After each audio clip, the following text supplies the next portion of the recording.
ఎప్పుడు కొబ్బరి చట్నీ పల్లి చట్నీ అయినా ఇడ్లీ దోశ వడ దేనికైనా సరే ఒక పర్ఫెక్ట్గా చట్నీని ఎలా చేసుకోవాలో చూద్దామా. బాండట్లో 2 టేబుల్ స్పూన్ల ఆయిల్ వేడెక్కాక 2 ఎండుమిర్చి ఒక మీడియం సైజ్ ఉల్లిపాయలను వేసి ఫ్రై చేసుకోవాలి. ఉల్లిపాయలు వేగాక కొద్దిగా అల్లం అలాగే 2 టమాటాలని ముక్కలుగా కట్ చేసుకొని మగ్గనివ్వాలి. టమాటాలు మగ్గాలంటే రుచికి తగ్గట్టుగా ఉప్పు వేసి మూత పెట్టామంటే 5 నిమిషాల్లో మగ్గిపోతాయి. ఈ విధంగా మగ్గాక స్టవ్ ఆఫ్ చేసి చల్లారనివ్వాలి.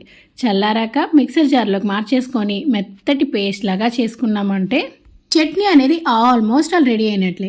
మరి ఫైనల్గా తాలింపు పెట్టేసుకొని తాలింపులో కొద్దిగా కరివేపాకు వేసుకొని వేయించుకొని చట్నీలో కలిపామంటే ఏ రకమైన దోసకైనా సరే భలేగుంటుంది. మరి నేనైతే ఈ చట్నీ మేతి దోశ కోసం అయితే చేశాను. మరి ఈ వీడియో నచ్చిందా?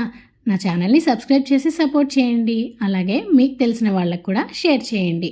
ఒక లైక్ ఇవ్వండి. Thank you for